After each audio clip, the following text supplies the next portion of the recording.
Best trainer? Ooh, I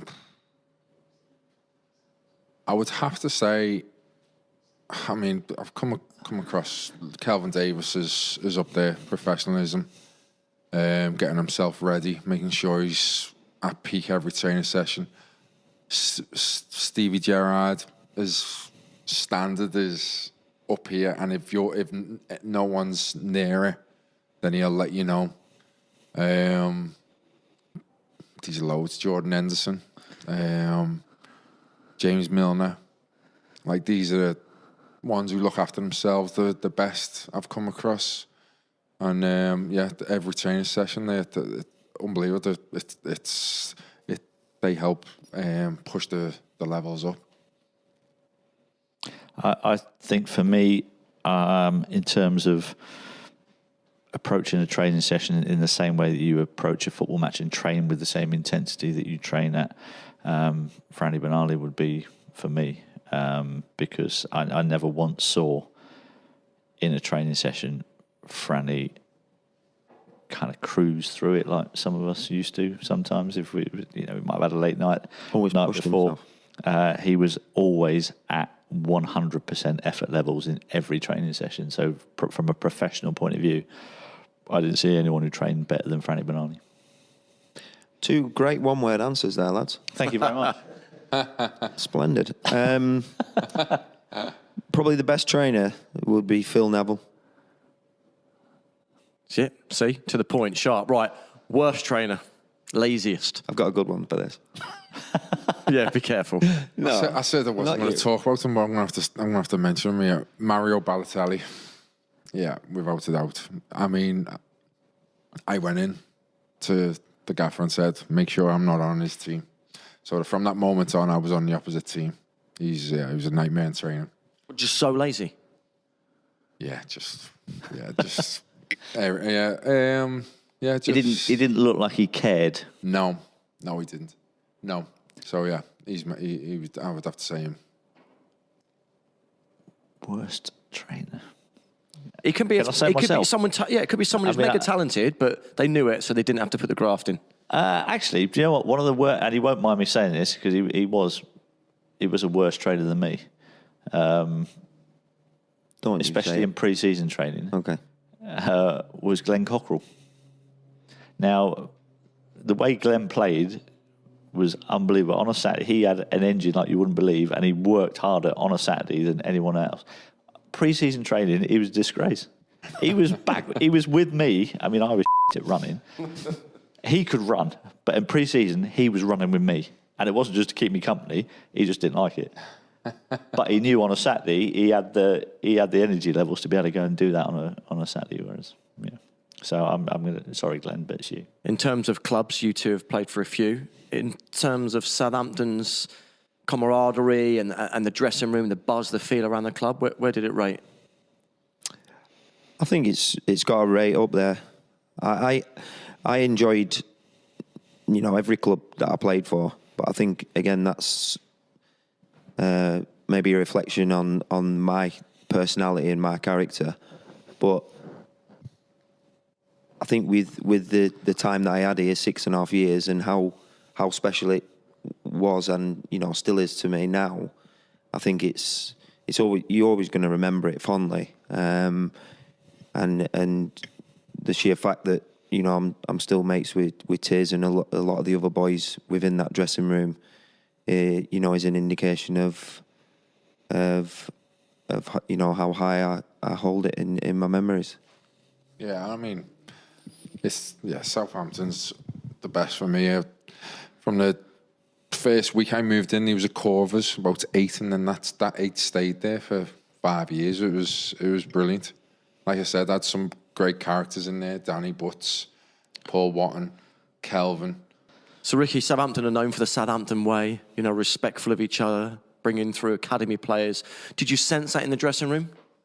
So when I joined Southampton, I think they went for that saying big time. They published it everywhere. And to be fair to the chairman at the time, Nicola, he did install it into the players. So when you came in, like I said, the core group of lads who we had at Saints, they believed in it, and that makes all the difference. So anyone else coming in, that core of lads would make sure that the new ones coming in took it up as well. And if they didn't, then someone would have a word. What was Adam like in the change room? I always wanted to know, because I've only met him a few times. Yeah, he's funny, Ad. But was he? Yeah, he's funny. I don't know what kind of character Lallana, he would be, where he would sit in that change room. No, he's very, very dominant figure. Was he sharp? Yeah, very, very sharp.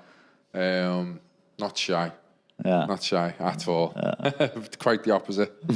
It's funny because you kind of get an impression of somebody from obviously what you see on the pitch and how they speak in an interview, and that's the only impression you get. Yeah. And I didn't really know him that well to know what he would have been like in the change room, so that surprises me. Yeah. I've always said down the years, in the 90s when we were considered one of the smallest clubs in the Premier League, we probably had one of the smallest playing budgets, smallest crowds, and we were kind of tipped for relegation most seasons.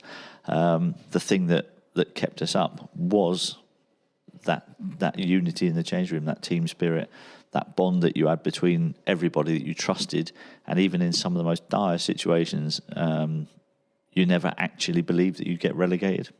And I think that for me was one of the biggest things. That's why I loved being in that change room. I loved that sense of being part of a team, and people always kind of looked at me and thought of me as a bit of an individual and not a team player. They couldn't have been further from the truth. Yeah. They could not have been further from the truth. I loved being part of a team, and it didn't bother me one bit if I was the one scoring goals. I love scoring goals, but if somebody else scored the winning goal and we won the game, I would be more pleased than I probably would have done if I'd have scored a tap-in. I mean, if it was a 30-yarder, it might have been a bit different. But Which it usually was. But the people, they couldn't have been further from the truth thinking that I wasn't a team player. Right, this might be new for you, Beats, but we play a little game called Arrogance. So it's kind of like Call My Bluff. So I'm going to give you all a question, and you've got to see who can name the most. So, for example, if Letiz says, I can name 12, you can call him out. But if you can name 13, you'll win the points. Last week, you called him out, and he was pretty good, wasn't he? Yeah, this is where we play the game and Matt wins. No, not necessarily. Not necessarily. You've got this. Well, I'm here now. Yeah, you're in. Right. So today's question is... It depends what the topic is. Well, here we go. The topic is teams that have played in the Premier League but aren't currently. Oh, okay. And I can tell you, there's over 20. There's about 28, I think. So have a little think how many you can name, and then give me a number. Okay, who do you want an answer off first? Well, yeah, we'll start with you then. You can put them under pressure. How many do you think you can name of the 28? Okay, I'm going to go quite conservative and go with, because you've only got a minute, I'm going to go with 15. You can't even say 28 teams. I know, yeah. If you knew them all, if you're reading them off a paper in a minute, You could. Can you? Yeah. So you're going 15, yeah? I'm going 15. Do you reckon you can beat that in a minute? Nah. I'm stuck. I'm stuck on about 12 here. Yeah, I was going to say 12. So, Matt, yeah, it's up to you then, mate. Or can we switch it up and make Ricky go for the 12? 12. What do you reckon? Just to switch He's it on up? the Yeah, stop. He's go on for the it. stopwatch We know as Matt. well. Ricky Look go at for him. You're the well. quiz master every week, aren't you? Yeah, I'll go 11. I'll go for 11. Right, you're going to go for 12 then, yeah? Are you ready, yeah? In a minute. Not really, come on. Go on, give it a go. You've got a minute. Let's go. Blackburn, Leeds, Swindon, Oldham. Oh my word, blank. It's all right, you got loads of time. Swansea, Cardiff, Yep. Northeast. Middlesbrough, Sunderland. What am I on here? I'm not counting, but you're doing well. If you're in London, Just go for the letters like S's. What other S's, for example, might help you down East Sunderland? Anglia, Couple of other S's in there. Norfolk. Beats has played for one of them. Norfolk. Beatty didn't like the manager he played for at that club. Bottom of the league. My word. Just off the A50, always windy. Stoke. Yes. Yeah. Have I Norfolk. said Leeds? I've said Leeds, Yes. haven't I? Norfolk. There's another S. There's another S as well. Norfolk. East Anglia. Another Welsh team. Did he? A few London ones. I've said Swansea. Oh, okay, you said that. Sorry. Yeah. You said Swindon, yeah. Couple in the Midlands. West Brom.